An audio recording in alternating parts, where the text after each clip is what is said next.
order. The first thing on here, of course, is why don't we look at the agenda and see if there's anything we want to keep, add, or remove. Who's in charge of the agenda tonight? Is that you, John? Or was that you, Latasha? It's me. Thank you so much. Can you roll it all the way up and down so we can look at it? Mayor, this is Scott. We can take off number 11 because we're waiting on the city attorney. The letter about Leonard Shan. I would also recommend that we take off number 10, the shot spotter. I'm surprised to see it on here. Is there any reason we're taking it off? Because Does anyone feel like they're, I mean, if folks are ready to vote on it, then I guess we can keep it. Well, that would be the idea, because I put it on there, even though I see Chief Morgan has been attributed for bringing that to the council. But it is an issue that I brought up and all of us kind of agreed on. And I think we went to work session. I don't know what happened at the last one, but I'm prepared to move forward with it. Are there any objections to keeping it? Are we prepared to vote on it? Silence does not give me any direction. Might as well vote and see where it goes. I don't know that the votes are there, but we should just go ahead and vote on it. Get it in, get it out, and if it's not there, let's take. We'll know that. All right. So I'd like to keep it on. What else is on there, Scott? Thank you for taking that other one off. Anything else that we can or should or want to take off? Can we move the scholarship committee up in the list? We do have the appointees here. Okay. Was I early enough to get Tony George there? Because I did speak with her and she said she would serve. So she may not be at the meeting, even in Zoom. But I would be happy to move number 9 up. Actually, it can go all the way up if you wish. Yes, please. So that way we could like our appointees All right. go Thank home you. and rest. You mean cut off the screen? Because I hope they're already home. Well, I hope so, but some of them are like kind of like teleworking. So home compared to work from home it's a very fine line.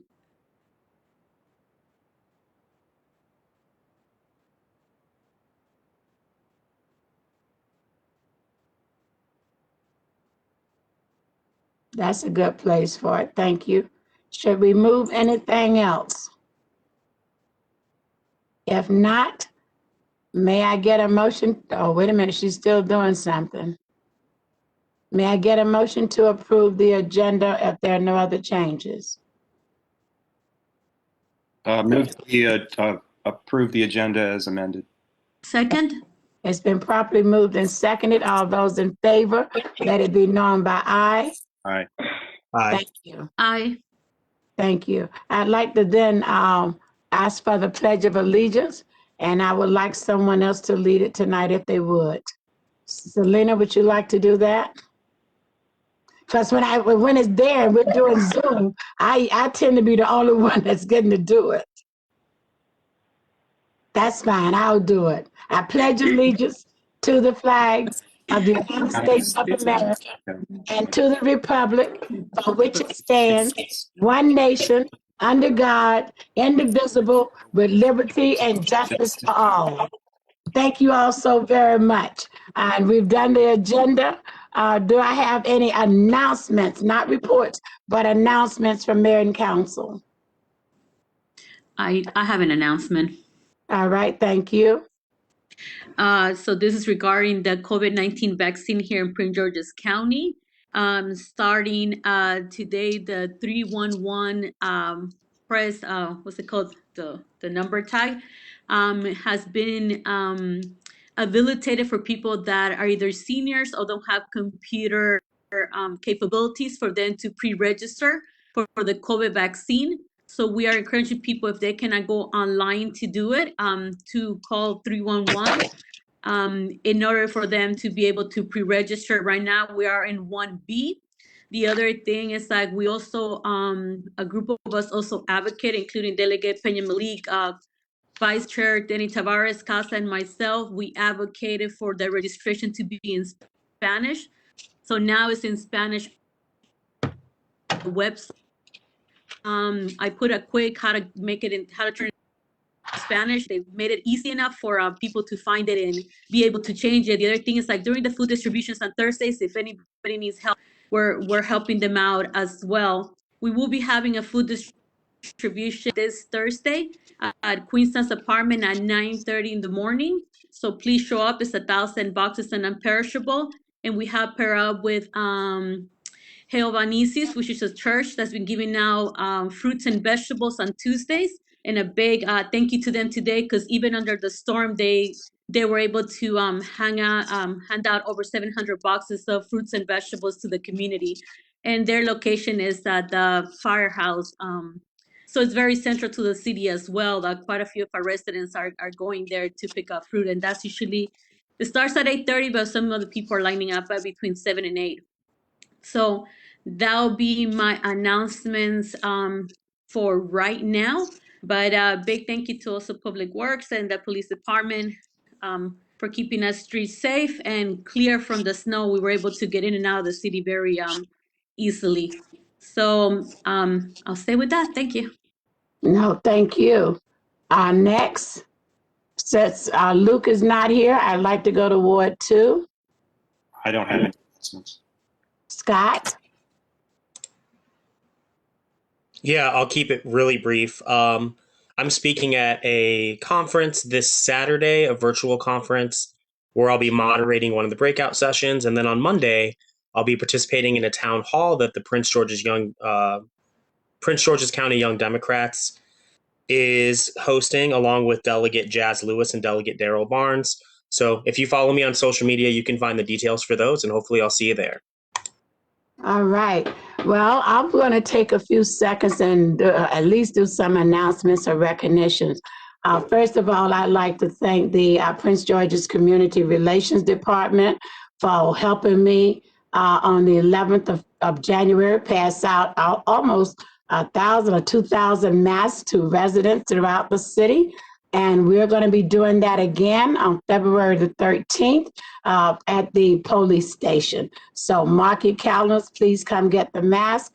There are 5 in a pack, and we're still encouraging everyone to wear them, to social distance, as well as if you can stay home, but definitely keep washing your hands and not put your hands in your face. So thank you to the Human Relations Commission, Walter James, and to Courtney Martinez. Thank you all for that. The other thing that I would like to mention is that coming up in April, there will be the Maryland State Department, and I can't tell you which branch at the moment because I don't have it in front of me, will be hosting every single week a meeting, Zoom, virtual, however you want to put it, about what you can do to protect your home now in case there's another flood. I have posted it on the Facebook page. I will be sending it to all of the council and everyone else. I'm asking you to please participate in that. There are some things that are going on that you can do to protect your house or whatever, and it's real important that we do it considering we had September 10, 2021. And from what I understand from one of the representatives today, some of us have asked them for help with their cars that were lost. If you're still having issues with that, please reach out to me at Mayor Miles at MountRainierMD.org. The third item is I'm understanding that a lot of folks are having difficulty trying to get their unemployment checks, or they were knocked out of the system, or they're being told that they owe money back to unemployment. If you're having that issue, would you also please send that information to me at Mayor Miles at MountRainierMD.org.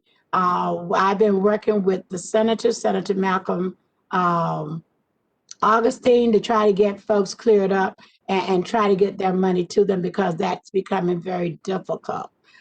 People are actually having a difficult time because they're not getting their checks. The other issue that I would like to put out there is that if you are having food issues, and I'm not talking about the Thursdays or Tuesday distributions, please let me hear from you. There are some resources that are available that can make sure that you don't have to wait forever to get your food. So I'm looking forward to hearing from you at the same email address. Thank you so very much on that. And the last one is I want to offer big thank yous to every single person in Mount Rainier that's reached out to me over the last month. Some of you know, some of you don't. I had to evacuate my home because of an emergency with my hot water heater and the furnace.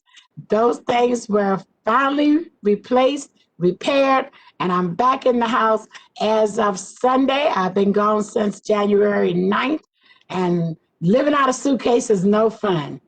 Being back in my house is fantastic, and a lot of you checked and called to see what you could do. I appreciate the care. Thank you. Those are my announcements. Did Luke join us yet? Haven't heard from Luke? Yeah, I'm here. Sorry, Mayor. It's all right. You have the floor, sir. Thank you. Thank you so much. I just have one announcement to make.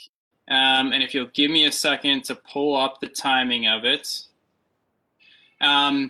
So as many of you know, the city obviously passed its native plant network legislation. There is the Sierra Club's Maryland chapter really is supportive of this legislation and wants others to get on board. So much so that we're organizing an effort to create a native plant corridor across the state of Maryland.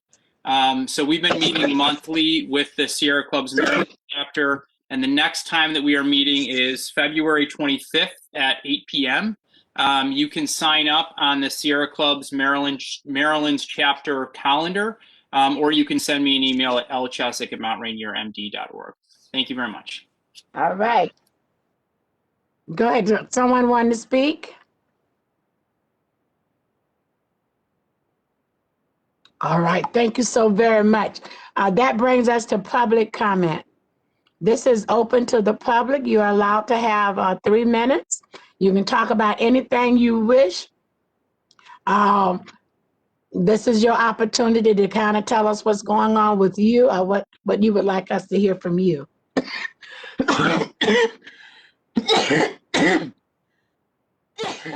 Okay. I'm not hearing from anybody. Do you see anybody in the chat? I can't see it because I can't touch this thing. Latasha, John? Yeah, Daniel just said he didn't get a response from the council members about his suggestion via email to add CDMA fees as a special work session preceding this meeting. I think those are going to be discussed in the next work session. But Latasha, this is Scott Cecil. That's my comment answering Daniel's question of why it's not on the agenda. oh, I'm sorry. My bad. And what is the question since I can't see? Do you want to know why it's not on the agenda? Yeah, I guess he wanted to know why it's not on the agenda. Because did you all discuss it at the last work session? No, they didn't. So it need to go, Daniel, the answer is it need to go to work session. And if I understand Scott Cecil correctly, there's a request to have it on the February work session, which is the 3rd Tuesday of this month. And so look forward to seeing it there.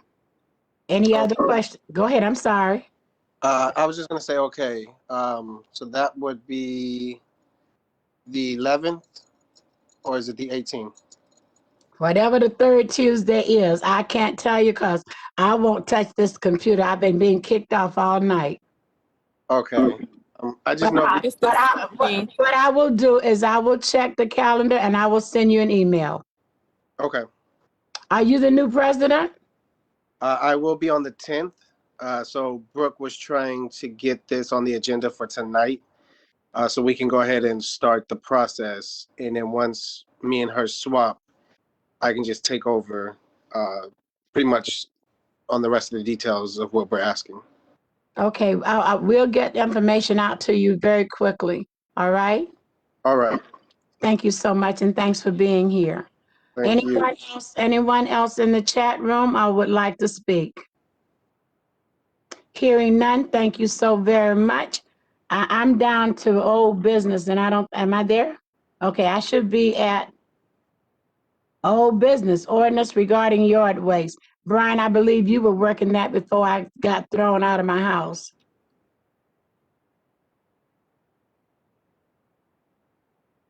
Can you hear me, Brian?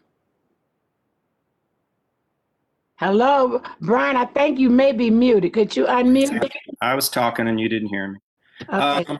Basically, what this does is it removes the requirement to make an appointment to get yard waste picked up in December, January, and February, because Public Works has been doing it on the second Monday for years, evidently, and we didn't know that, or I didn't know that, and so we had never changed the ordinance, and they seem to be fine with that process.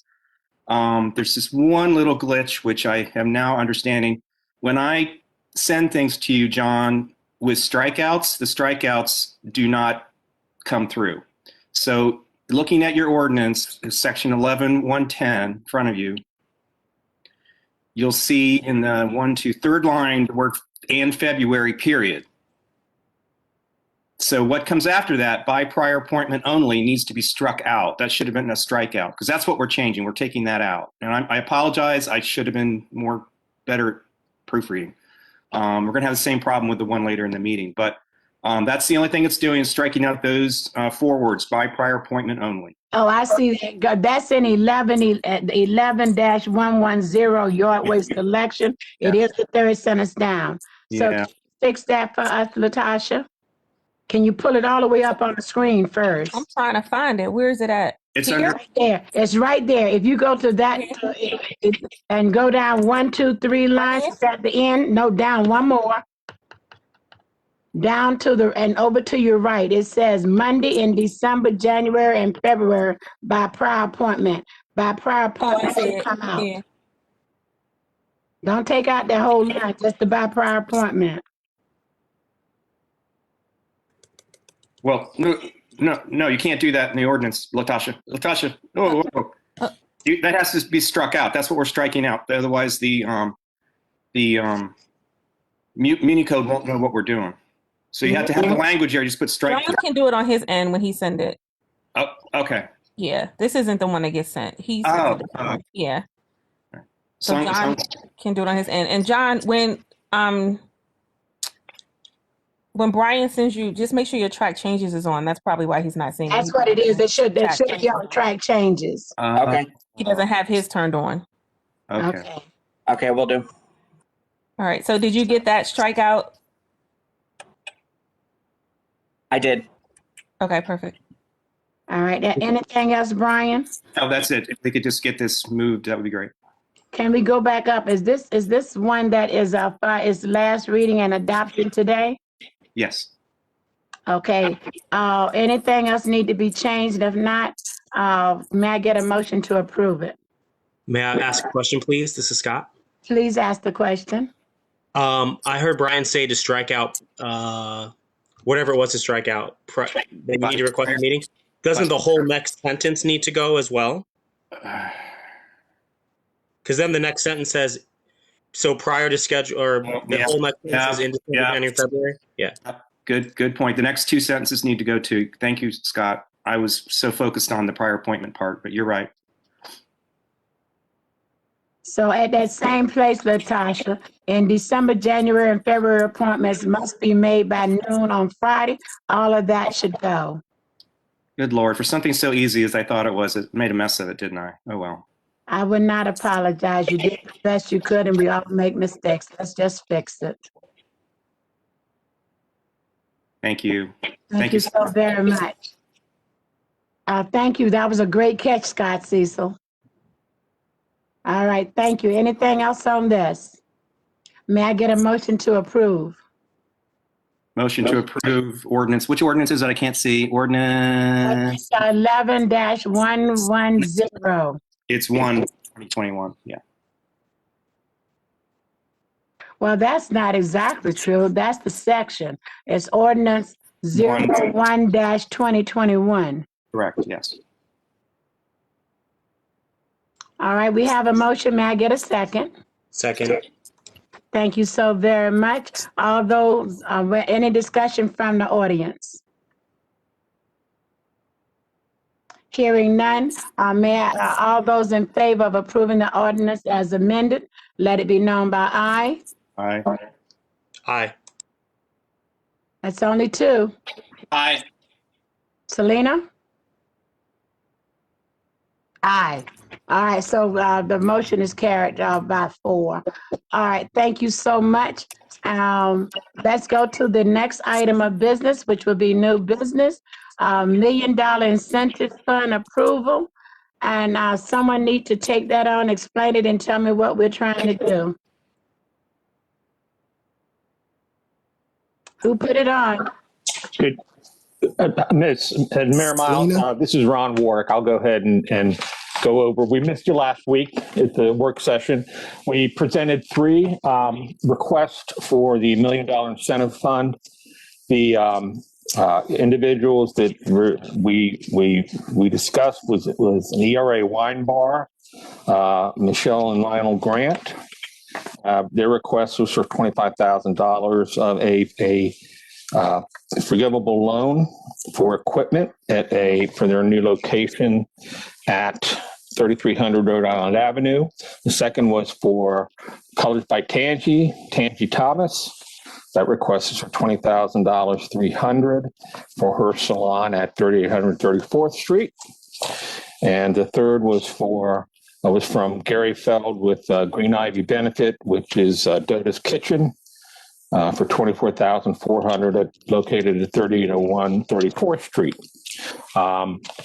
I would be happy to go over any additional information that you would like to hear about the requests, but that's the overview. So what's the total amount being requested, if you could tell me? Sure. It's let's see, 44.7 plus 25, so 72.7 off the top of my head. Okay. And you all discussed this already. Any comments from council? Yeah, this is Brian. If he could just tell us what the amounts are for each of the businesses, that would be helpful for the public. Absolutely. The first was Colors by Tangi. That amount is $20,300, forgivable loan for equipment. The second is ERA Wine Bar for $25,000, forgivable loan for equipment. And 20,000? 25,000 even. 5,000. Okay. And the third was 24,400 from Dota's Kitchen. Green Ivy Benefit is the holding company. Dota's Kitchen is the operating company, but that's 24,400. Okay. Were there any objections or discussions at the work session on Tuesday? Yeah. You have the floor, Luke. Thank you, Mayor. Yeah, there was discussion. There was no objections. I think for the most part, everybody was in support of the recommendations for the 3 businesses. Thank you so much. So at this point, it's a matter of approving them and deciding where the money's going to come from and issuing the check. That's right. And I'll let Latasha speak to those points. Natasha. Yes. So at this point, it would have to come out of the reserve. Okay. And any other comments? Well, if I may, this is Brian. So it's coming out of the reserves because we haven't gotten all of our revenue yet. Is that the reason? No, we don't have enough in the operating for this, and it's not budgeted in the operating. What I was going to say is, remember, the $1 million fund is a paper piece of money that we talked about. Nothing was really dollar-wise allocated. And so even with the first 2 checks that we cut and issued, they had to come from somewhere. And that is my question now, because at this point, we are saying that we have about $72,000 that I'm hearing being asked for as forgivable loans, uh, with no idea where they come from, and they're definitely not going to be repaid. So they're going to have to come from something, and I'm hearing the reserves. Did you also discuss that on Tuesday? We did not discuss the funding of it, but I think you have it right, Mayor. The $1 million incentive fund was just going to be a set aside of $1 million in our reserves. Oh, I'm sure I got it right. There are no dollars set aside. So the question becomes where you're going to take it from. Latasha's offering to get it from the reserves. How much is in the reserves? Aha, there's that other question I was going to ask. This is Scott. May I have the floor, please? After Latasha answers the first question on the floor, The reserves is our savings account. Latasha. Yes, Luke. I mean Scott. Yes. I don't. I have to. Give me 1 second. Can you go ahead and let Scott speak while I have to look it up? All right, Scott, you have the floor. Yes, that is the reserves, is the savings. I just wanted to correct the math that it's a total of 69,700. Thank you so much. I was at 69 too, Scott, but I wasn't going to argue with the bankers. Thank you, Scott. Sorry. No problem.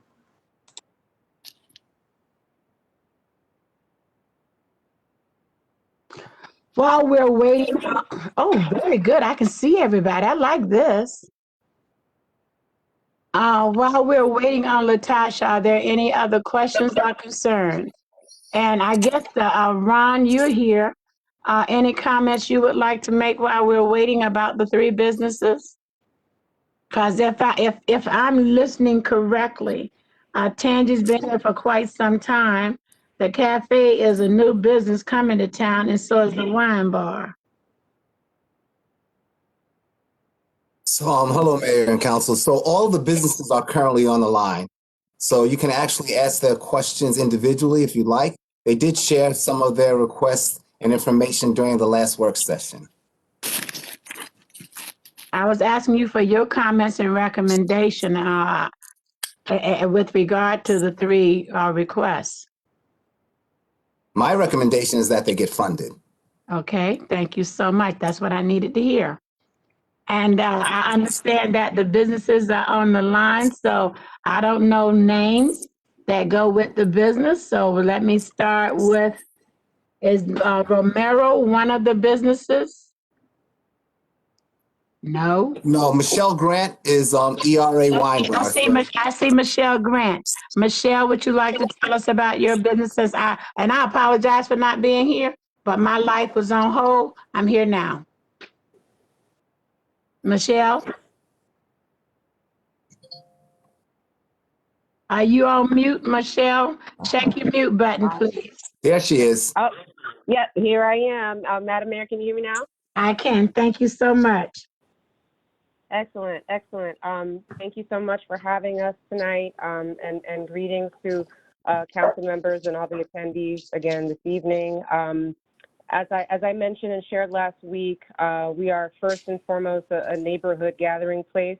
This is a plan that's been in the works for the last 5 years or so, and we worked really diligently over the last year to come to an agreement with the Nankiti Group on 3300 Rhode Island Avenue. So like I said, first and foremost, a neighborhood gathering place.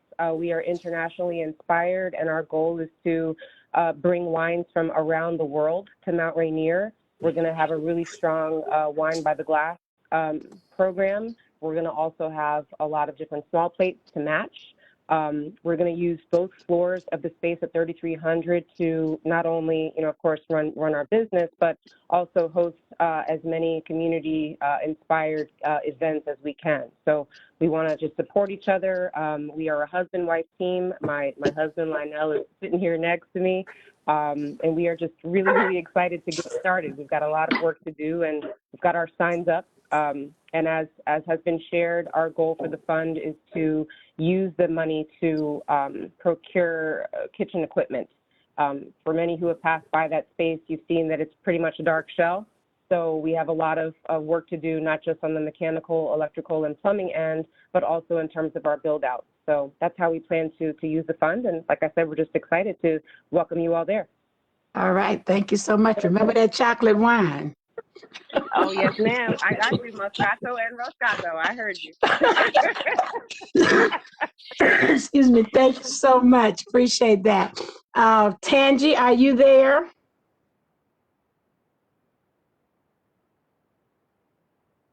Colors by Tangi, are you on the line? All right. Who's the other person, Ron? Gary Feld. Gary? Yes. Can you hear me? Oh, I see Gary. Okay, Gary. Thank you. I can hear you now. Hello, Just Claire. reaching for me, please. Sure. So Doda's Kitchen started about 3 years ago in Mount Rainier. We started selling vegan cakes at Glut. We cut out the labels by hand. We made mac and cheese, and it started as a small group of friends from Mount Rainier just trying something out. And 3 years later, now we sell in over 100 markets throughout the region and in New York. We opened a cafe in Baltimore, a vegan soul food cafe. And now we just opened our flagship vegan cafe at 3801 34th Street, which was formerly Bird. That cafe is our flagship cafe because not only are we selling vegan soul food, but we're also launching a regional meal plan program that we've already started using our distribution trucks that we use for wholesale. We are 100% local. The ownership of Doda's Kitchen all lives in Mount Rainier, as do many of our staff. So we're truly a local grassroots company, and we look forward to being part of the community here. All right. Thank you so very much. I wish Tangi was here. I don't think she is. She's available. She's going to call in, and I have to put her on speakerphone. I'm ready, Mayor, with those numbers when you are. All right. While you're trying to get Tangi, please, let's hear the numbers. Yeah. So in the savings, can you hear me? Yes. Are you there? Currently in your savings, you have 1.4 Okay, just million. hold on for a minute, okay? In the operating, you have 2.4. But that 2.4 has to take us to the end of the year, the end of the fiscal year. You there, right? Yeah, I'm here. Okay. So the 70K. Unmute yourself until we come back to you, please. Okay. So the 70 will come out of your savings, which is to come out of that 1.4. Okay. And how are we replenishing either one of those? You're not. I mean, it's basically your tax revenue, which I believe we, hold on one second. I think we've already gotten, did we get all of our tax revenues in for the year? I think we have. We got the majority of it. We have the majority of it, and we still have a little check that's coming in March. So that'll be about the extent of the replenishing it outside of business fees for licenses and so forth. And any other licenses, people get licenses. But other than that, there is no replenishing until next October. And could you give me, I don't know if anybody asked this question on Tuesday, but what is the monthly payroll, monthly operating expense that we have? What's the monthly operating expense?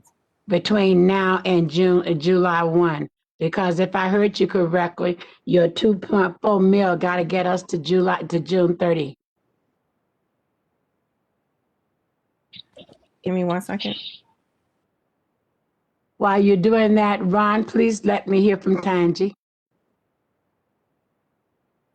Okay, here's Tangi. Speak. Hello, everyone. Good evening. Good evening. Hi. I was having some technical difficulties. I've been on the call from the beginning. I would like to thank you all for this opportunity. I'm asking for the funds for new equipment to update my salon because if everybody knows, I've been there. It will be 17 years in March.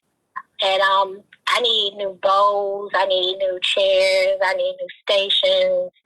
I need a lot of new things to be, updated because, I have competition now in Mount Rainier. So I'm trying to bring my salon up to date, So that's why I was asking for the funds to be allocated to me for my salon, Colors by Tangy. All right. Thank you so much. And yeah, you do have competition. And I guess the question I would ask is, you definitely have been there for 17 years. What is the prognosis for the next 17? Are you planning to stay in Already?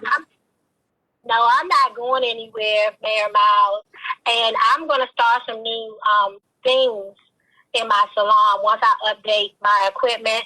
If you allocate the funds to me, I'm going to start having classes for students, like advanced courses from hair schools. I'm getting ready to schedule to take a test so I can do apprenticeship at my salon, to give young girls the opportunity to come and do hands-on and see how the real world is, in a real salon and not in a hair school. And I'm going to do advanced courses for them to go to state board. So if they need help, extra help, I'll help them before they go to state board so they can pass their test. So I want to give back to the community and to my cosmetology. All right. Thank you. Thank you very much. Ron, let me ask you a question. Tasha, let me know when you're ready. Are there any ties or... I'm ready.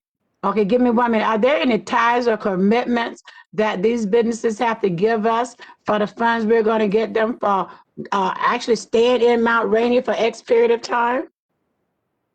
So that's in the summary documents, and I think Ron Warwick can address that more professionally. Yes, I will.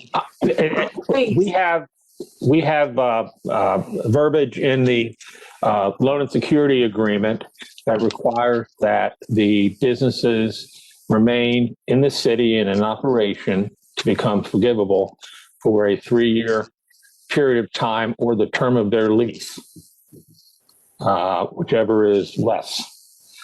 So that is in the documentation, and that is the requirement of being forgiven. Okay, so what's the terms of their leases? Are their leases more than a year, more than 2? Because you're saying whichever is less.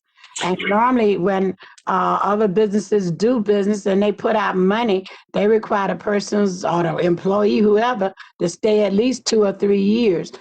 So are we looking for some length of time for the city to at least retrieve its money back, or a term for them to have to repay it if they leave?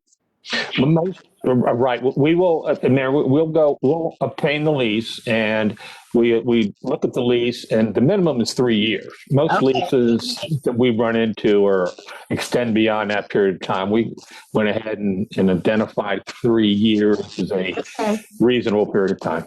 I think 3 is good. I didn't like the less. Okay, right. Thank you. Latasha? Okay, so monthly, our monthly expenses are about $450,000 a month, but that doesn't include any surprises, i.e. unaccounted for repairs, anything that could happen. That's just basically paying bills and payroll. 6. Somebody that's quicker than with math than I am, could you do that 6 times that 450 for me? Yeah, it's about, go ahead.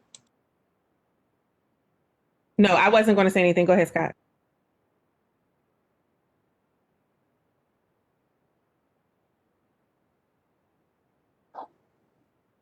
It's about 2.7 million.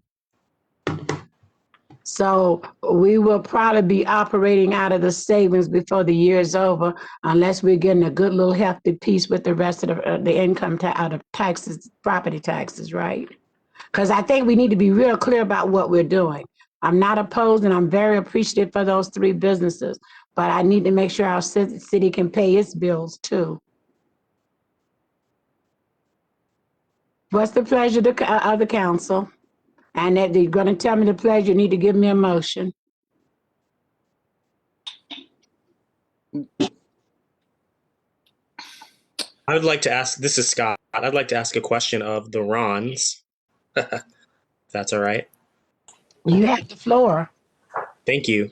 As I recall, and one of my counterparts will correct me if I'm wrong, it was about a year ago that we approved funding for 2 other businesses for the Economic Incentive Fund, So Creative Lounge and Penny Royal, Yes. which of course is now open. So it seems like about once a year, you're coming to us with 2 or 3 businesses that are being approved. I'm wondering if there are any other businesses that are in the pipeline that you're going to be bringing to us in the coming months, or if we approve these, should we expect to not see you again for another year? I hope that question makes sense. It makes sense to me. So the $1 Million Incentive Fund was an ongoing application process. There wasn't any cutoff time. In fact, when we initially initiated this program, we had the amount at $50,000 per business, and we cut that down to $25,000 maximum, due to COVID and our financial situation. So yes, there may be other businesses coming down the pipeline. That's why I encouraged all the existing businesses to get their applications in as soon as possible. And we have new businesses coming into the city as well. So I can't say for sure. I guess depending on our financial situation, that will determine whether or not more businesses come before mayor and council requesting our funds. And Scott, I'll give you a different kind of answer. You can't give away what you don't have. And if the numbers I just heard are correct, we will have roughly 200 and I think it's 207. I'm sorry, $2.7 million that we will need to cover city operating expenses between now and June 30. I also understand that we have we have 2.4 million in operating now. So you're already short 300,000. You also, if I heard it correctly, we have roughly 1.4 mil in the reserve, out of which we would be taking the 74,000. So now you're below $1 million left in your savings. The law requires you to have at least an equal amount in your savings or reserves that will cover any vacation leave or any other incident that you may have to pay toward employees or whatever. If they ask for it, they retire, resign, whatever. So I need to see from the accountant and the city manager what is there, what would be our potential liability, and what needs to be maintained in that reserve account for city operations. So as we move forward with this, we may need to make some decisions about whether or not any other business can come before us before our new fiscal year, which starts on July 1, which we normally don't get funding from the state until around September. So I really need to hear that conversation. Thank you so much. Mayor, this is Scott. Can I have the floor again? You absolutely have the floor. Everything you just said makes sense, but I want to make one minor correction.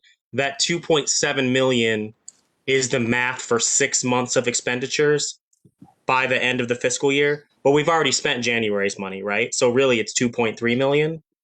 Does that make sense? So essentially, we're going to spend every penny that we have between now and June 30th. And then this money, if we approve it tonight, will come from the reserves. I think hold on. That's exactly what I said, but Latasha, I think you guys are missing something. So we're getting a few more, but not as big chunks of money in March. I think I said that. Right. So even though this money really has to carry you until October, not the end of the fiscal year, because you don't get any more money until October. I think I just said that. You don't get anything until around September. Yeah, because he was saying the end of the fiscal year, and I was like, no, it goes to October. The SHA normally comes in September or October. That's your next money. Then get money from the property taxes. So what I'm asking the city manager and the finance person is it show me and council where they plan to cover this possible deficit. So what you would have to do then is you don't have to tell us now. You need to show us because I want to see it in writing. Oh, I mean, you have money in your investment account. Okay. Okay. So, I mean, at the end of the day, if you run short, you'll just have the mayor and council will have to prove to go into the investment account. Which begs the question, why wouldn't you take the incentive money out? It is an investment in our business. Why wouldn't it come out of that rather than the reserve? Well, that's up to you guys. You just ask, because the quick way to get it is through because we only can write checks. We can't write a check through the investment account. And that takes mayor and council approval to get money out of the investment account. We can write a check out of our operating account. So if that's what you'd like, then if you want to approve to make that transfer, we can out of the investment account. Mr. Netler, I see you shaking your head ferociously. No. We want to leave that money in the investment account because it's getting interest and dividends and all those good things. Okay, I'm good. However you all decide to want to spend it. But Mayor. you think about 1 cent on the thousands. Latasha, how much is in the investment account? Right. 2.2. 2.2 million, right. So there's 1.4 million in the savings and there's 2.2 million in the investment account. And no, there's 1.4 in the savings. Right, 1.4 in the savings, 2.2 in the investment, right? Mm-hmm. Right. So we've got the money that we need if any emergency should arise in the investment account. So yes. Tax receipts for first quarter came in higher than expected and higher than first quarter last year. From my vantage point, I am fine at taking the money out of our current savings account to fund this. I think we'll be okay. And if we hit a roadblock in the summer and we have to take more from the investment account, I'm fine with that. So I am good to go ahead and fund these projects. Then give me a motion. I move that we fund these 3 projects from our savings account. Second. It's been properly moved and seconded, and we have definitely beat this horse. Any other further discussions or comments? Anything from the audience that's there? Hearing none, all those. Mayor. Yes. I'm so sorry, Mayor. I'm seeing a chat from Selena saying that she's been trying to speak for the last 20 minutes. I'm not sure. I can't see her. I don't see her even on the screen, so I have no idea. That's why I was asking, please help me. Selena, you have the floor wherever you are.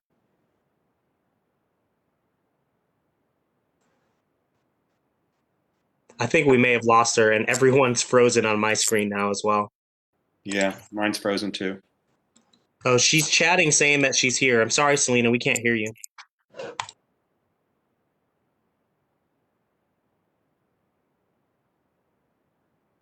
How shall we proceed? Selena, can someone ask Selena if she could write what she needs to say in there? And Scott, can you read it out to us so we can hear it? I would be happy to do that. Thank you so much.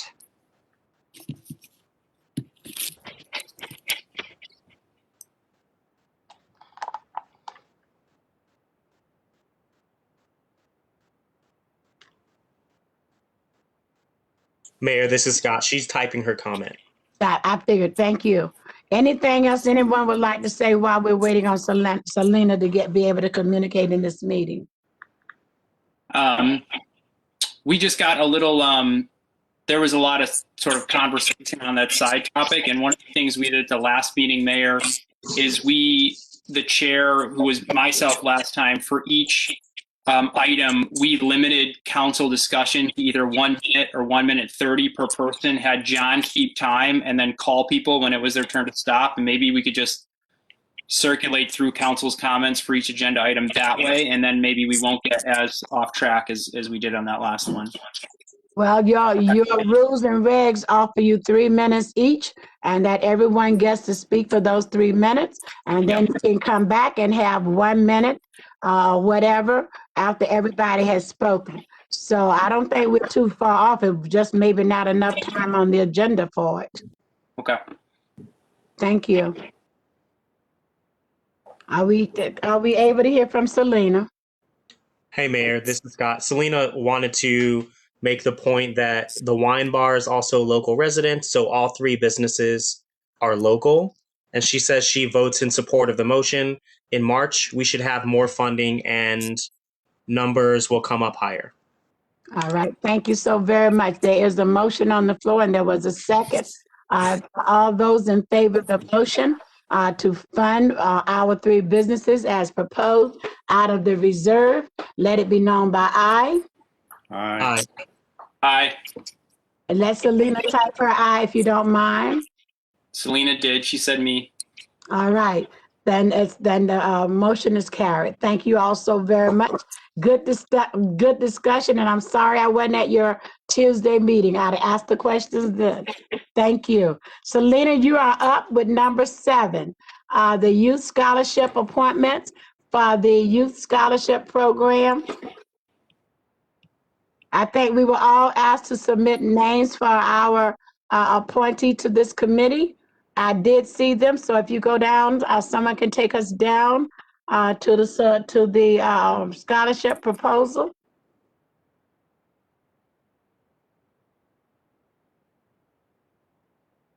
One more.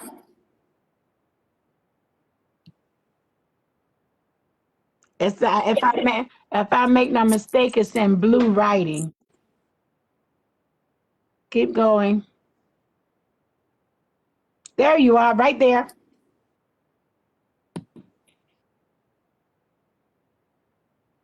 I can't hear Selena. Scott, are you still reading? Because what I see here is that these are the persons that have been nominated to serve on this committee under the mayor. I would like for you, if you can, Latasha, put Tony George.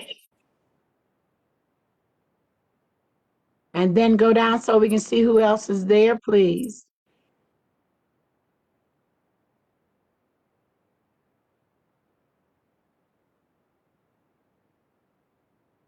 All right, can we see who the next persons are? So does everybody have someone on here? Can you hear me? I can now, thank you. Well, I'm on my phone now. I'm not sure what's going on with the computer connection. So what you guys are seeing in front of you are the appointees to the scholarship committee. Each council member and mayor went ahead and selected a person from the community. The members, most of them are here on the call right now.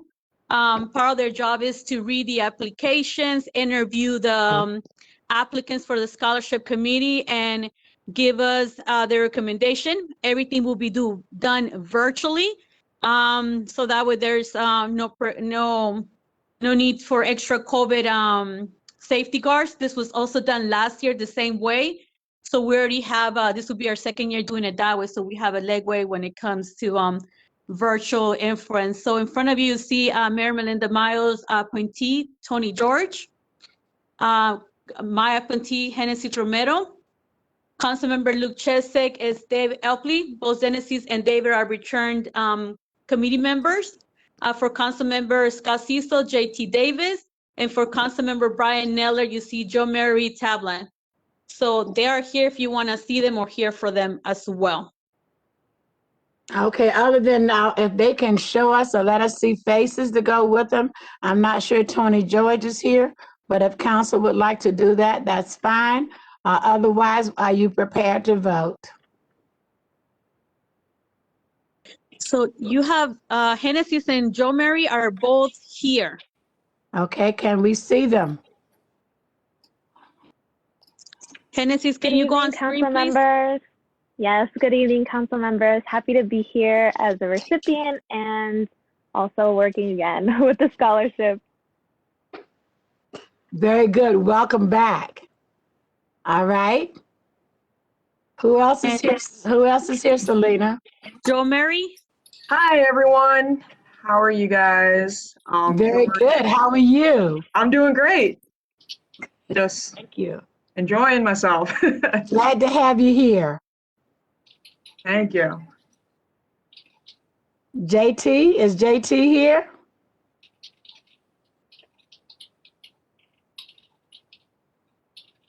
JT is not here this evening. All right, so let me just say on behalf of Mayor and Council, we are very appreciative of you all being willing to serve and to carry out this duty and responsibility. So thank you, thank you, thank you. Council, what would you like to say, if anything? Thank you for being part of it, and I'd like to put a motion forward to approve the scholarship committee appointees to serve the FY 2021 scholarship search for Rainier. Second. I have a second. Any further discussion needed from the audience? Anyone else? Hearing none, all those in favor of the motion as presented, let it be known by aye. Aye. Aye. Opposed? Hearing none, congratulations and thank you all so much again for serving. All right. Thank you so much. You're absolutely welcome. Thank me when you start reading all those applications and essays. Thank you. All right. Let's go to abandoned vehicles. So this is one of the cleanup things that I've been meaning to get to for years. Right now, to get rid of a non-roadworthy vehicle, it requires our staff to go onto private property and put notices on the vehicle and then to tow it if the property owner doesn't take care of it. I don't think that's a good way to go. A lot of times they can't get to the vehicle. I don't think our staff should be going onto private property without a court order. So this basically allows them to send the notice in the mail, and also to fine the property owner instead of having us tow the vehicle off the private property. It's just another option. It doesn't mean they have to do it that way. And I also lowered the fines. Again, we're going to have the problem with the strikeouts because they aren't appearing. So I will try to show you where the changes are. The all caps is the additional language. So if you see all caps and then you see small lowercase, that means that lowercase is probably struck. So if you could just slowly scroll down, Latasha, to the next page. That's basically saying that when we refer to health officer, it's really code compliance. All right, so right there it says, okay, so the 1, 2, 3 lines, it says he will be required to. That's actually struck out and replaced with the health officer shall. In other words, it gets rid of the gender. Thank you. And then go down to a little bit further to, oh, you're gonna do it? Okay. Okay, thanks. And then I hope I can do this. So the next one is at the very end of the first line, it's the word enforcement. Just enforcement. And that just replaces enforcement with compliance. So it's code compliance. These are just little editorial fixes. Then if you go, you see shall, it may be impounded. So that's just saying that they have the option. And then the next section 4 is all new. And that's basically saying that they don't have to put the notice on the actual vehicle. They can send it in the mail as we do with other sorts of infractions. And then number 6 is that if there are multiple vehicles, each one is a separate one. And then actually that section 6118 should have a return in there to put it on its own line. See it? Yeah. Section 2. Also the word section needs to go down as well. There you go. I apologize for this, guys. I just didn't realize it wasn't coming through. Put another space. Please put another space there. Yeah. This isn't the final copy. Yeah, I know. But just put the space anyway. Thank you. This is just the first reading, so it'll be cleaned up for next time. And then we've had a lot of discussions about excessive fines. And so I lowered the fine from $250 to $100. And then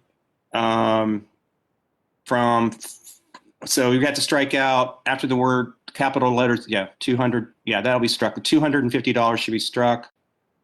And then the next one, if it's not corrected, you strike out the $400 and then the parent.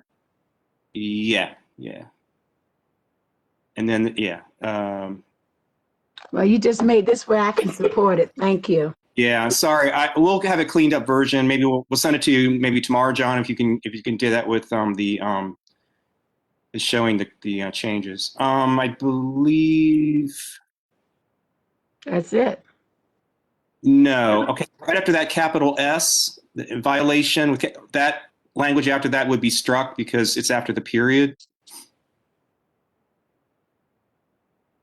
Right behind subsequent. I can't remember whether the 90-day thing is struck or not. We'll have to look into that. I can't remember if I struck that. Let me look. I think I've got the. Let's see. No, that language stays in there, at least as of now. Thank you for bearing with me on that one. Anyway, that's the gist of it. That's a first reading. That's the fair summary. More than a fair summary. I'll walk you through every sentence. So that's it, unless there's any comments or questions. Thank you very much. I did have some concerns about the size of the fine, but you've cleared that up for me. Thank you. Anyone else would like to talk about this item? Brian is Selena. Selena, thank Mayor you. Selena.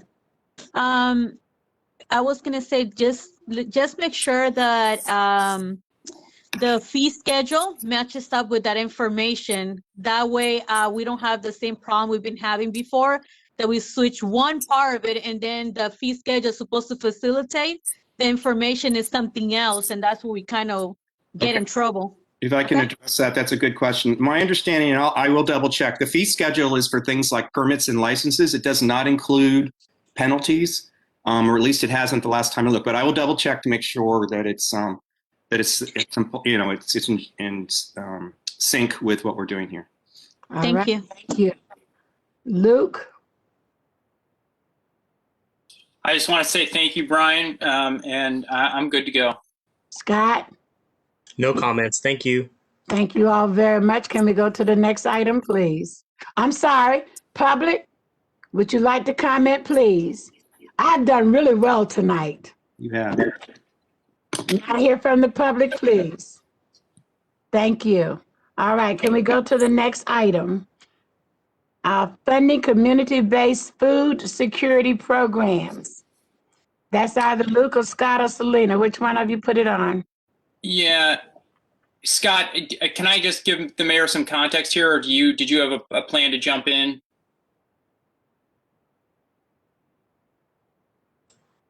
Go for it, please.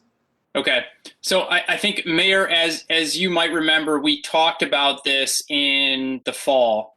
We talked about creating a grant program to fund some of the nonprofits, some of the churches that were doing food security in Mount Rainier at the time. And we had a good discussion, and I think Latasha made some very good points about the efforts that the city was already undertaking, in addition to the efforts that you and Selena have done.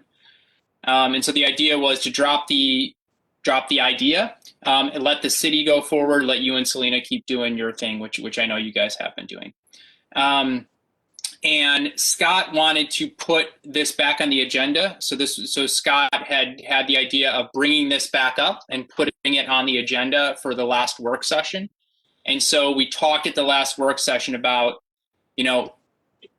and I think Scott made a comment about, we've been willing to spend money on things. And I won't speak for Scott, but I think he made a good point, which was that, food security is an issue. Do we want to consider this idea again about funding nonprofits and parishes? I think, I don't know whether that funding would go through on this agenda. It's stated as a resolution. I haven't seen any resolution drafted. I don't know if it would have to be an ordinance or not, or what it would be. But we don't have that drafted. But what you see in front of in front of everyone is the grant application from the fall. Okay. So that's what you see in front of you. And the way the program was going to work in the fall is, I think we had proposed to set aside $20,000 and to allow for a maximum, either 20 or 25, and to allow for a maximum food security grant of $5,000. Obviously we had the discussion earlier tonight about funding and money, and that's the same, concern would have to be in this conversation. So that is what you see before you, and I will turn it over to Scott to fill in any gaps or things that I missed. Okay, thank you. Scott? I don't think you missed anything. Thank you for bringing my name up here as someone who's trying to drive this forward. But I do also want to acknowledge, Luke, that you are the person who put together this grant application. So thank you for doing that work. And if folks are interested in moving forward here, I will just speak for myself as well. I'm completely negotiable on the numbers. If folks aren't comfortable with 20,000 or whatever, if we only want to start with 5,000 and $1,000 limits on the applications, I'm definitely open to that. And yeah, for your sake, Mayor, I was true to form being a little bit cheeky last meeting, but we just spent $3,000 lighting up City Hall, and it looked really nice, and I liked it. But if we can spend $3,000 on that, then I think we should be able to spend $3,000 on food. So I hope that folks are willing to move forward, even if it's just a small amount. See how it goes, and we'll know if we want to continue funding it moving forward. Thank you so much. I think there is a need in the city. It's just making sure we're doing it in the right direction and that the food is getting to people in Mount Rainier, not across the county. So that is still my concern. And I'd like to know how we're going to double check to make that happen. In terms of the numbers, Scott, I want to see some money. I want to see those papers on where the money is, where it's going to come from, because I think we still have to run a city, even after we look at all the other needs that are out there. But thank you both very much for getting this together. All right. Does it need to go back to work? I think it does, because it's under new business. Let's take it back to work session and let's bring it back out for move it forward. Thank you. And Mayor, there's just one thing I'd like. Oh, I'm sorry. I forgot to ask for questions and comments, but you have the floor, Luke, until we do that. I was going to put just something for people to think about. I think in addition to thinking about the money and the funding, there are places in the grant application where people have to explain how their money is going to be spent, who's the target population, where do they live. The problem is we have to have somebody to review the grants. And so just think about who that would be, staff, any sort of committee. I don't know the answer, but just putting that in folks' heads. Thanks. Let's put that in as one of the questions we deal with at the work session. I'll hold you to making sure I remember that, Luke. All right, Selena, you have the floor. Yeah, I was going to say thank you for putting this together. First of all, definitely the mayor and I definitely are fully aware of all the need that's out there, because we're out there in the community. So I was going to say, so I was a little surprised it was an application. Thank you for putting that together. We do need to put a resolution where the funding is going to come from. Something I didn't mention in the last one, I think we need to create a checklist before the documents go forward to establish where the money is going to be coming from. Because if, let's say, an example for the $1 million set to fund, have we had a checklist to say where the money is coming from? Is there money to be able to utilize that before it even goes in front of us? We need to also be able to be aware of that, so it makes our voting a little bit easier. So thank you for this. I look forward to seeing the work session and help in any way possible. So thank you. Thank you. All right. That brings us to the approval of the shot spotter agreement. I put that on the agenda some weeks ago. I believe it is something that we should do. There was some hesitation, I believe, from some areas.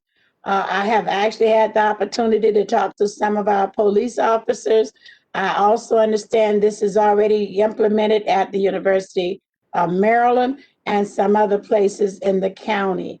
I don't know what discussion took place on Thursday, but I'm willing to listen to any concerns because I'm ready to move this if we can. Concerns? Well, I expressed many concerns. I do not support this. Okay. It's way too much money for us to spend for a mile square city. We don't have that many incidents of random shooting in the city. Yes, we've had a few, not denying that. One of the comments that the vendor made was that this helps when residents don't call the police when they hear shots. Our residents call the police when they hear firecrackers and gunshots. So, and yes, the machinery can determine the difference between a firecracker and a gunshot, but is it worth $50,000? I just don't think we have the money to spend on that right now, as much as I would like to. We also have a lot of people with those cameras on their doorbells, which has helped get pictures of whoever has been doing the shooting. The other thing is that it doesn't stop people from shooting. They'll be in DC, but if they're in a car, which is in most of the cases, I believe it's been in a moving vehicle, they'll be in DC before, even if our police could get there in 30 seconds, they're already gone. So to me, I just don't think it's worth the money right now. If we had a real horrible problem with all over the city, and yeah, absolutely. But we've had, I don't know, 4, 5, 6 incidents in a year. And some of them we know basically where the house is that the problem is. So this isn't going to help us with that either. So that's just my take on it. As much as I would love to have this technology, I just don't think it's worth it. Okay, thank you. Anyone else? This is Scott. May I have the floor? Yes, you have the floor, Scott. Thank you so much. At the top of the meeting, when I suggested taking this off, it's because I didn't think anybody had decided yet, but I was wrong about that. I'm a little bit on the fence with this, but I think it may surprise folks to know that I actually support this as well. I know I created quite a stir by suggesting that we need to cap our police budget. But the fact remains that I do communicate with our police leadership, and they've described to me in detail why they like this and why they think it will be helpful. So while I actually hear all of Brian's concerns, and I can't refute or disagree really with any of them, but contrary to maybe some of the narratives and rumors that are out there, I actually take a lot of time to build relationships with our police department and our police officers. And I listen to them when they tell me that they need something. And they've communicated quite clearly they think we should do this. And so I'm very, very open to it. And I think if it was do or die, we had to vote tonight and that was the end of it, I would vote yes. So I'm supportive of this. And, we don't have to keep it for forever. If it ends up not being worth it, then we can move in another direction. So I'm supportive of this, and I plan on voting yes. Thank you so much, Luke.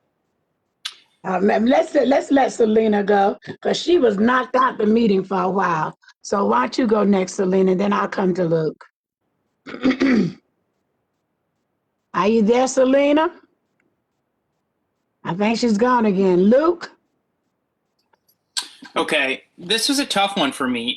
Originally, I was in support, but something happened at the last meeting that kind of chiseled away at that level of confidence in this program.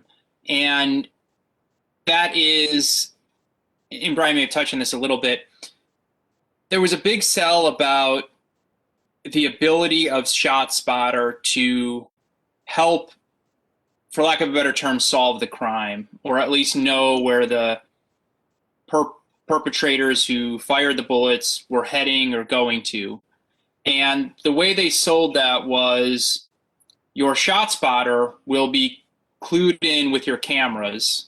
So if you've got a camera that can move at an angled lens and it hears shots, it can move that camera at that angled lens, capture a picture, and you can see where people are going. So that sounded really good. And the capability to make that happen was about less than $10,000. It was like, that sounds awesome.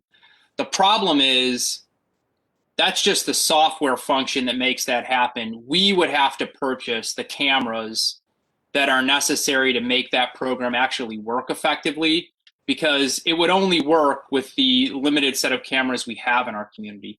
Now, I am open to a conversation about, I think, getting more cameras in some parts of this. You're right, Scott, the 50,000 does not include cameras. Yeah. So the problem is, that really doesn't give us a benefit until we have more cameras. So we buy this big program. It'll tell us where shots are, which might help our police officers, but it won't help us actually. It doesn't sound like it will help us solve the crimes that they were pointing to in their statistics and their sort of exemplar cases. So I think I would like. I've heard from Chief. I heard from Chief Morgan on this originally. I almost would like to hear from Interim Chief Alston on this again at a work session and talk it through more. So that's where I am. Thank you. He's on ready to speak if you guys would like that. May I go to Selena, please? Selena, you have the floor. Yeah, I'm not sure what's going on. I'm gonna have to figure after the little storm here. I think it might have knocked something out. But yeah. Originally, we had mentioned, I guess in the last meeting, somebody wanted to put it back on the agenda to put it. But, you know, to me, I feel like we had a fire camera plan. So I'm not sure if we're putting that expression you guys say, like the horse in front of the carriage, and having it for the first year, we're not having the support system to be able to make it work the way we need to. So even where the cameras are at, if it's out of the range of our cameras, it might not be able to help us. The Ring cameras are great, but depending on the angle as well, they might have like high resolution to be able to pick up what we need. So the way I see it is like, I would like for this to maybe be reviewed, but I definitely do want to hear for Interim Chief Austin to see what he tells us. But that's kind of, I'm in the fence about it, because if it's not going to do what we need it to do, are we going to be putting the money for something falsely hoping it's going to give us what we need? Okay, I am totally in support of it. That's the reason I brought it to the council. I'm listening to Brian, listening to the others of you. I'm going to suggest again that we actually listen to what this thing is supposed to be doing. The other thing that was suggested was that we could also look into actually working with DC and University of Maryland and some of the other municipalities around. From what I've read, what I've been able to find, and the reason bringing this here, it does work. And Brian, I have not had a list of statistics like we used to get from Chief Scott on where the incidents are and the use or whatever. But I personally know we've had more than 5 or 6 random gunshots firing off in the city, even to the point that there's some areas where they're happening even more frequently, and in front of some homes down here on Arundel Road. So I would like to hear from Acting Chief Austin, but I also would like to see some statistics on how frequently are we having people shoot off in the city. If I stated it the way I would feel about this, if this thing stopped one person from shooting off and a stray bullet going in somebody's house or whatever, or a kid being shot and hit, as I've seen over there in DC, $50,000 might be a very small amount for a child's life, a mother's life, or a resident's life here in the city. Maybe there's some grants out there. Maybe we can go to DOJ or somebody. But I don't think we always have to think that the money got to come out the city coffers. But I think the program, in my opinion, is worthy of its value that I've seen. So that's my opinion. I would like to hear from Acting Chief Austin. And we don't have to make the decision tonight, but I think we can procrastinate long enough, and we could take it off, and it could end up being there 2 years from now. But I think it is worthy of our closer review. Mayor, go I'm ahead. so sorry, Mayor. This is Scott. Can I respond to you really quickly before we go to Mr. Alston? Selena? Absolutely, we can have a discussion. Yeah, thank you. Mr. Alston, thanks for standing by, and I think I heard Selena try to chime in too. Mayor, I just wanted to let you know, I think you already know this, but there were 2 fellows from ShotSpotter at the work session last time, and we were able to get a presentation from them and ask them questions. And I wanted to let you know, if you didn't already hear about this, that I asked them directly about grant funding, and he did indicate that there are potential funding sources out there, but that it probably we wouldn't be able to get it until the 2nd and 3rd year. But I did want to let you know that I'm on the same page with you about the fact that there may be funding out there that they could even help us identify, so that this doesn't have to come out of our savings. Thank you. Thank you. All right. Selena? Yeah, I was going to tell you one of the questions that we did ask, because part of it were like, what if we like join with other cities in order to like reduce some of the costs, right? Yes. And they inform us that the price that we're getting is because it's a small city. If we join with other cities and the territory expands, goes we're up. getting prices like DC, not like Mount Rainier, and that's it's not 50,000. We're talking about like a lot more money than that. not just a couple 100,000. So I just wanted to make sure, because that's something we wanted to do, like ideally like unite with other cities and figure out like if together we could have a reasonable price. And that option, he said no, at that point we'll be getting, they have a special program. It's a 2-tier, one for like smaller cities and one of them for like bigger cities. So if we join with other cities, we'll be on the DC kind of funding. So that's definitely not going to be affordable to any of us, including Mount Rainier. So yeah. Well, one of the things I proposed about 10 years ago, and I've constantly brought it back and forth, might even been longer. If our little 5 towns or 6 towns, whatever the ones we are or have, decided to go to regional policing, hire one chief, and actually put us all together where Cottage City, Coleman Manor, Brentwood, and Mount Rainier operated more like a regional police station rather than having 4, 5 chiefs running around at $105,000 a year. We could do things like this. We could also increase the number of officers that we would have on a 24-hour shift. I think at this point in our history, for me, I think we need to start thinking more creatively about how policing should be done, could be done, and where can we get the biggest bang for our buck. I've also had that conversation, I believe, with Cottage City. I've had it with Brentwood. North Brentwood would benefit simply because they currently don't have a police department. But I think there are ways we can look at how do we do some of this on a different kind of scale. But thank you all so much for bringing me up to date about what was said at the work session. Chief Austin, Acting Chief Austin.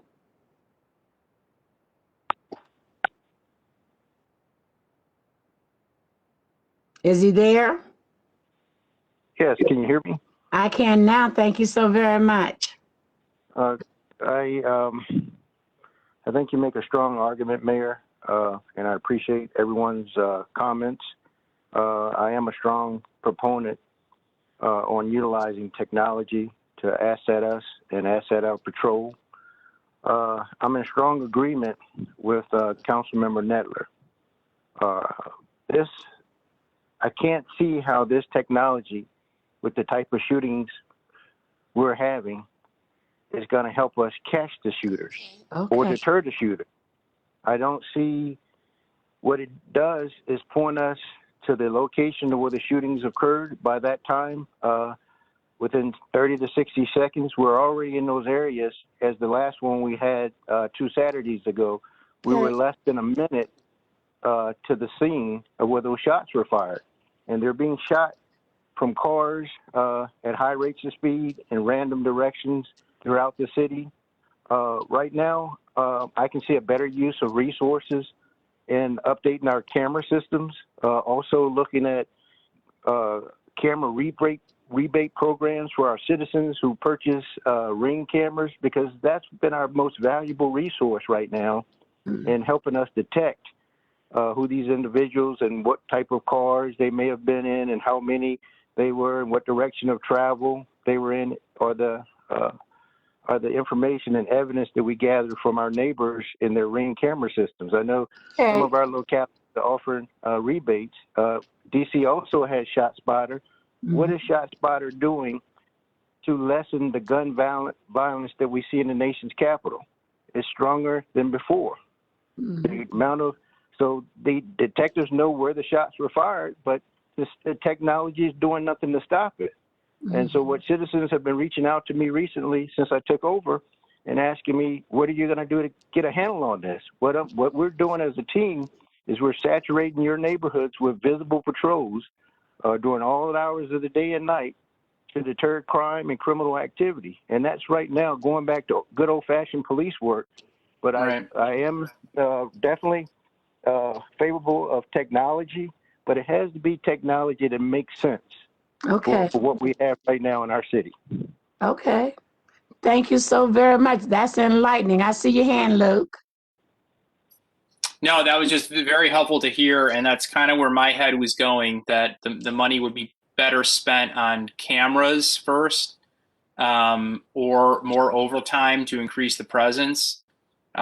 because I think that's what deters the shots from happening. And Mayor, I'm right there with you on that consolidation conversation. So I appreciate you saying that. That's it. All right. Thank you very much. Let's put this back out there. I have a comment to make, please, Mayor. Oh, please, Mr. Netler. I'm sorry, I didn't see you. Somehow you've disappeared from the screen. There you are. Yeah. I just want to commend the police department over the last year or so. They have been doing major outreach with our citizens. Yes. Going door to door, introducing themselves. That outreach, I think, has resulted in the willingness of a lot of our residents to call the police when these shots are fired, because they do call. It's not like a huge city where people hear shots and they say, oh, it must be gunshots, and why bother? Our residents actually do call, and I have to commend them for that as well. As far as the cameras go, I could support putting money aside to help people get those Ring cameras. I know it's controversial with a lot of civil liberties advocates. We had some pushback when we did that rebate program before. I also don't mind having city cameras up on light poles like they do in DC and other places. However, again, you're going to get pushback from residents who do not want that camera on that light pole on their corner of their block that will see them walking their dog. So you're going to have to consider that if you're going to go that direction. But I think the Ring camera, that's an individual's choice. And I think the more of those, this is my personal opinion, the more of those we have, the more helpful it is to the police, as long as the resident is willing to share that footage with the police. So that's where I'm coming from. I think it's horrible that we've had, you're right, Mayor, we need the statistics to know how many shooting incidents we've had in the last, let's say, 2 years. Let's do it 2 years if we can. Because I would be interested to see that too, and where they were, because you would want to be able to target your response to those areas. And thank you for listening. No, thank you. I don't think there is any one shoe fit all sizes. And I think as we look at this and talk about where we're going, I'll say, Lieutenant Alston, I heard a perspective from you that I did not hear previously. And I would take that into consideration. I also know some years ago, we started asking businesses to put cameras in their stores. We have cameras down there at Kaywood to this day. I think we need to look at a host of what's out there. Yes, there was pushback on the Ring cameras, but there was also people who accepted those. So I think maybe we are asking for a fuller strategy on how to go about trying to fix this. And so let's bring it back. Let's have some more discussion. Let's look at the regional issue. I don't know exactly what we should do, but I know that we need to do something. When I have a resident send me an email that's almost a page long about some other things going on with their lives and everything else, and then they have to worry about ducking or getting under the bed or whatever because of shots going out in front of their house, and then walking outdoors and seeing the casings or whatever comes out.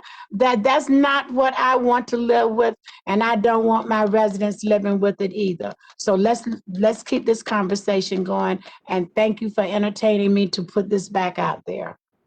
Any other comments from the residents, from those people online? Any questions, concerns, any issues you'd like to put on this topic? Mayor, the annual report for PD is in our website, so that might be a good place to also all of us to start when it comes to the incidents report, what we've been having the last year. And it has, I believe, a comparison to the previous year as well. I would like to have those in my packet. I rarely go on their site. So if the stats are out there, if they are part of the quote quarterly report, which we've asked for, I'd appreciate it. Thank you for that information, though. Mayor, this is Scott. May I have the floor, please? Yes, sir. I had to switch devices because my laptop died, but I was about to email y'all a link, but I think I got it in the chat right before it died. But if you don't see it, I'll send y'all an email. I just wanted to make the following point. The link that I tried to share is a report that the Law Enforcement Action Partnership and I think Center for American Progress just did. but they studied 8 cities, which I realize is a small sample size. But I just wanted to inject in this conversation as food for thought for the next time we discuss these issues. It's not just about how the police respond to violent crimes. I don't think any of us disagree that we need more patrol and that we want to have a visible police presence to try to deter shootings and violent crime. Seems like we're all on the same page about that. It seems like we're all on the same page about cameras as well. I think the discussion that we haven't been having that I'd like us to have is what's highlighted in the report, which is in each of those 8 cities, anywhere from 33 to 60% of 911 calls weren't violent and didn't need an armed officer to respond. So just the conversation that I hope we can start having as well is that any given city, 1/3 to 2/3 of 911 calls don't actually require an armed police officer. They can be responded to by somebody else. And so if we can get on the same page on that, I think it's going to make our police officers more effective because they won't have their time wasted working on things that don't require a person with a badge and a gun to respond to. Thank you so much. Any other comments on this topic? Hearing none, let's go to item 11, approval of minutes from previous council meetings.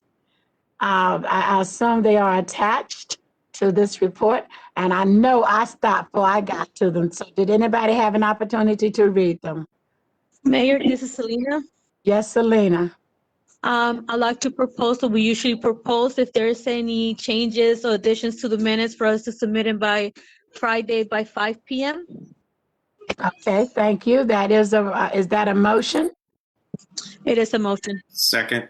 It's been properly moved and seconded that if there are changes or notations that need to be made to the previous minutes, please submit them by Friday. But what I did not hear in that motion was to approve them pending those things being submitted by Friday. So did you mean to have the minutes approved? Yes, Mayor. I apologize. It cut off. All right, so so the motion is to approve the minutes with any corrections or changes provided to John no later than close of business 5 p.m. on Friday. The motion was seconded. Any further discussion needed? Any discussion from the audience? Hearing none, all those in favor of the motion as presented, let it be known by aye. Aye. Opposed? Hearing none, the motion has been approved. That brings us down to mayor and city council reports. Any reports from anyone? I would offer one, and this is not probably a report. This is probably something that I don't know where I would put it. I have been struggling with the idea or concept of the COVID vaccine. And one of the things that I know is being offered is that elected officials as well as other personnel that work for local or municipal government can sign up or should sign up for the vaccine. Until 5 hours ago, I was adamant that I would not be taking it until I saw some stats of a year, and it list went on and on and on and on. I have since changed that, and I did post it on Facebook today. I believe that based on some of the reports that I've seen just today, as well as 60 Minutes a couple of days ago, that maybe we should lead by example in Mount Rainier to have the vaccine or to take the vaccine and to make it possible for our residents to do. Personally, I wasn't doing it because I was scared. Secondly, I didn't think they had enough research out there. Thirdly, Black folks have been used as guinea pigs for all kind of research and vaccines and so forth, so on, until yes, I have a lot of skepticism about this new, let's get everybody vaccine and let's heavily do Black communities. On the other hand, I do recognize, looking at the stats, that Black and brown people are getting it and dying more rapidly than I even want to think about. And when I saw the number of families that have actually been wiped out with COVID, mother, father, and children, we need to do something. We have got to do something. And if the vaccine is a way to do that, I am going to go take that vaccine on the 8th of February at 10 o'clock a.m. at the health department. I can't tell others what to do, but I would ask you, after you've done your soul searching, to make the decision that's best for you. The other thing I would offer is that we do know that masks help and that they work. We know social distancing work and it helps. And for those who do not have to be out there, I don't know what this new African strand, Asian strand, whatever it is and how it's going to impact us. I would like for Mount Rainier to become another first in terms of helping to slow that virus down in our city limits and in our borders. I do know a number of the residents reached back out to me today to say, you're doing it, I'm doing it, and I think we all should do it. So if any of you are out there listening and you have those concerns, I encourage you to get past them and let's do this. Let's make Mount Rainier a model, a pilot, whatever that stops the virus within our borders. That's my report. That's my offer. That's what I'd like for you to consider. Thank you so much. This is Selena. I see Selena and I saw Luke hand. So I was gonna say, sorry, took the first dose. We make sure to record it and put it out in the media because, as you mentioned, it is a community that's being hit the hardest. And I guess in a way they also wanted to see the elected officials are taking it to see if we're leading by example or if there's, I guess there's conspiracy theory that we might know something and this is the reason why we're not taking it. but I'm not taking it because I'm scared. So I took the first one, and last week on Wednesday, all of the volunteers had a training session. All the volunteers with food site distributions had a training session with Luminous Health for them to ask all the questions they wanted, so that way they could also reach out to their community members as people are picking up food, so that way they could answer basic questions as well. So that was a good experience. They had a lot of great questions. The meeting was recorded. They're going to be sending us the recording. I'm also helping translate the slides so that we could also, if they need to go to Spanish-speaking community, they also have that. But on the 18th, the one they give all of us is the Moderna. At least that's the one I took. It's 28 days later, you take the second one. So I will say this to you, even if the side effects are minor, it's nothing compared to having COVID. So it's at two different ends of the world, completely. So it might be a little uncomfortable, for a few days, but it does not compare to having it. So I rather, people think through it when it comes to it. The other thing is they don't have vaccines for kids. So if most of the adults do get vaccinated, you're also protecting your family, not just kids, but also the elders in your family. And we have been wiping off generations of our ancestors based on COVID being infected. So that's something that African Americans, Latinos, and Native Americans right now are definitely realizing that more and more of our elders are being wiped out with COVID. And it's tons of history and knowledge and culture is being wiped out that we haven't been able to record it. So clearly think about it. You have a bit of time, please pre-register so that was not a lack of information. And the city has been very good at also putting out everything the county executive office has been putting out with Dr. Carr as well to inform the community. So that was not due to lack of information in multiple languages to be able to reach out. So I'm glad to hear, Mayor, you're joining, and I want to see the beautiful picture of you smiling. Right. Keep on. All right, so thank you for that as well. Thank you. Luke, I saw your hand. Yeah, I was just going to go ahead with the council member reports. And I will say, my wife has been vaccinated. She works at a hospital. She took the Pfizer vaccine, so she's fully vaccinating. And I'll be getting the Moderna shot, like everyone here, on February 10th, my first one. So Looking forward to it. Then both of us will be vaccinated, so we'll probably be taking a trip to Hawaii or something like that. I'm going to Alaska. I'm joking. But I did want to say some thank yous to everybody on council and the mayor. And I wanted to start with Selena. And I wanted to thank you for bringing that scholarship committee back up. I think this was record time at getting all of us lazy you-know-whats to get our nominations to you. I think this is like the quickest we've ever gotten together. So your colleagues are getting a little better at this, but it wouldn't be without you pestering us. Appreciate that. And one of the best times of the year is when we cut those giant checks for those kids. I love that. So that's a lot of fun. Scott, I want to give you a thank you for sending an email out this past weekend, or and it wasn't to everyone on here, but I think it was about, I'll just say it was about naming conventions, and I appreciated that email. Good email. I want to thank you for sending that out.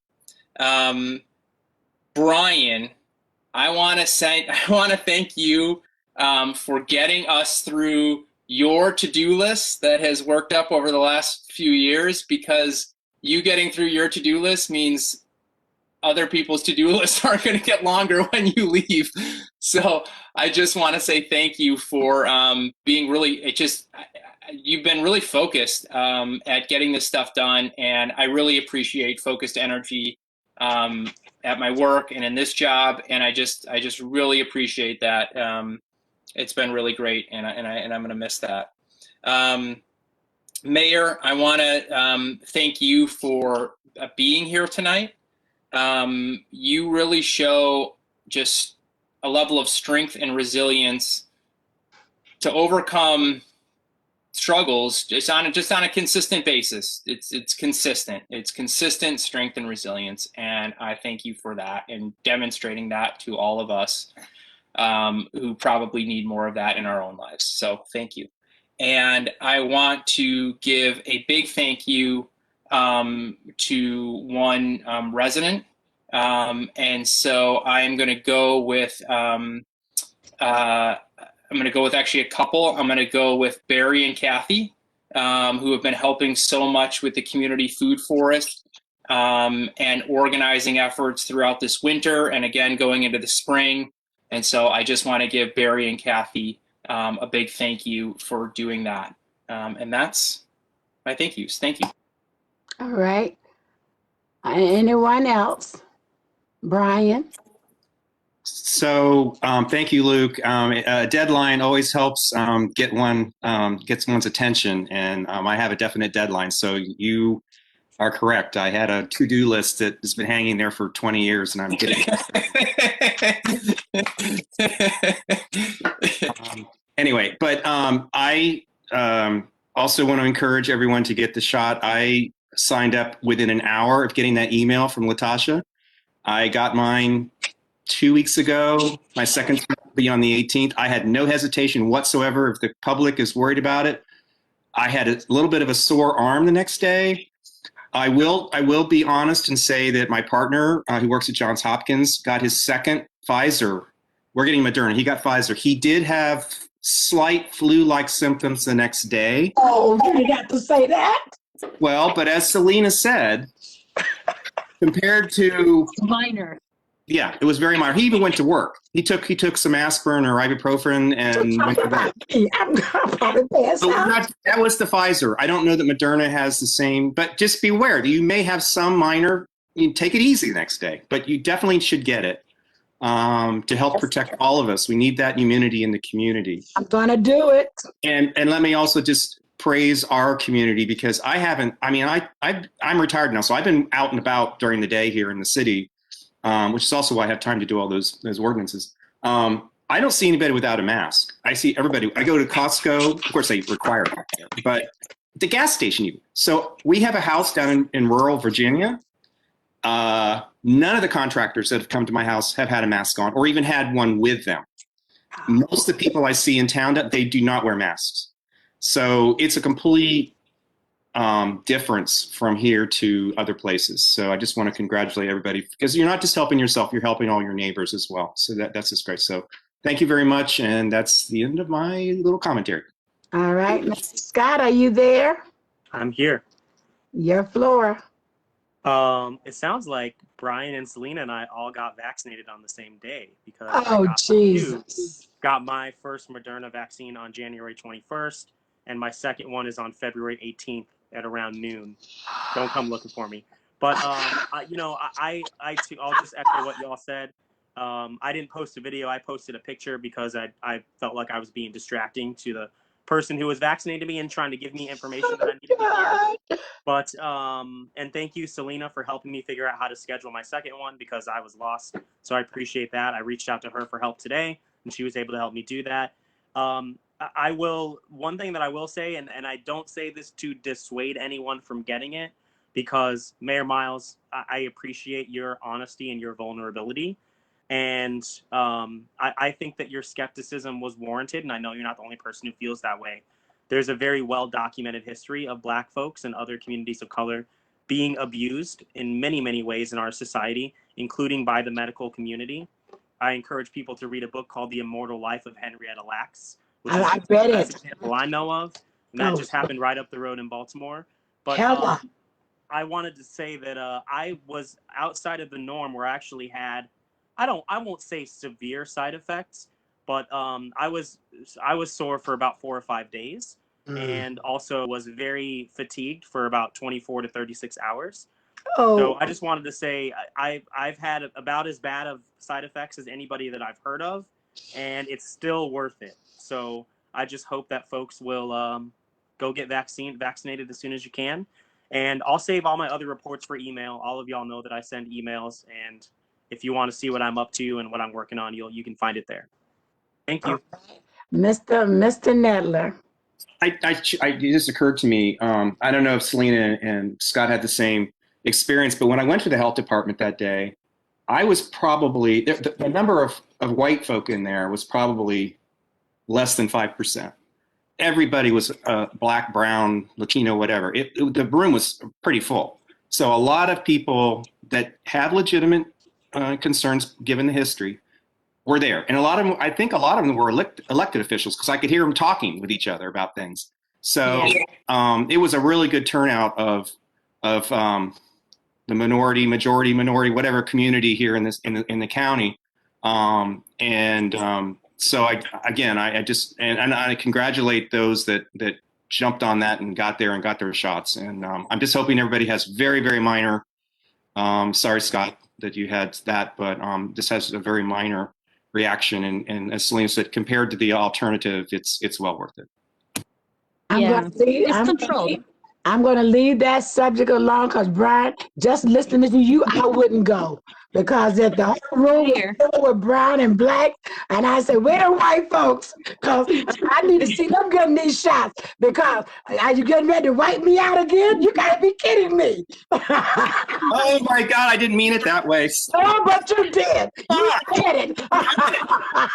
But Mayor, I will say this, even the side effects that you get are controlled, so that helps.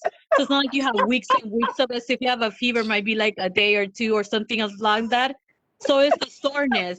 While you have COVID, you might have like 7 days or 6 days or whatever it is. So this is definitely very controlled, and the virus is not put in you. So I want to make sure that's clear. The virus is not in the shot. So you cannot give someone COVID after you get the first one. But I had a combination. I ran into a couple of friends. There are a few of them. I'm feeling real good about this. Okay. I'll just say what that. What cheer you on? I'll just say that my family, my son and his entire family has had COVID. My brothers and cousins have had it. I actually have one nephew who will never be the same thanks to COVID. So I understand that. I get it. But I also understand what Brian just said. You probably should have kept that to yourself. But thank you all so very much. It is important that we do it. And I am going to record it. I think the county is going to record it, because they're the ones that want me to take it, and they beat me down. It's done. All right. So thank you all very much. And thank you to those who have already done it. I didn't know you all had already done it, but I said no until I can't say no anymore. And thank you very much. The other question I would ask though, what are they doing to help us protect our staffs? Because, you know, they're out there with people all the time. And I know they want elected officials to get these, but I'm very concerned about my public works, my police department, and those So, other. Mayor? Yes. The police department already took their shots. I think they're practically done. There was list created for public works, code, and parking enforcement. That were also submitted very good. as well. And we've been advocating. I know, like in other calls, I've been advocating also for another elected officials advocating to make sure they got in the list. Some of us even said, if you could get them in front, even in front of us, please do so, because we need to make sure that our team is okay. That's what I need. I need them taken care of. Yeah, it was a lot of support when it came to that. Yeah, no, we definitely made it very vocal to know that they're out there in the field and they need to be protected. So yeah. All right. I took up a lot of the time that I had saved for us, but I appreciate it. I'd like for us to give a motion, give me a motion to come out of the current legislative session to go into a closed session. And the purpose of it, do not adjourn the meeting, but at least recess us to the closed session. So you know we have to come back into the regular session to adjourn. May I get that motion, please? Motion to recess the legislative session and go into closed session. And for the purpose of? I cannot read the screen, Mayor. I apologize. Can somebody else read it for options? I can read it, I believe. According to the annotated code of Maryland, the mayor and city council of the city of Mount Rainier, Maryland, have the statutory authority to close a session under general provision Article 3-305B for the reasons of subsection 3 and 7, 3, and I don't know what was supposed to go there, to consider the acquisition of real property for public purpose and matters directly related thereto, and to consult with counsel to obtain legal services.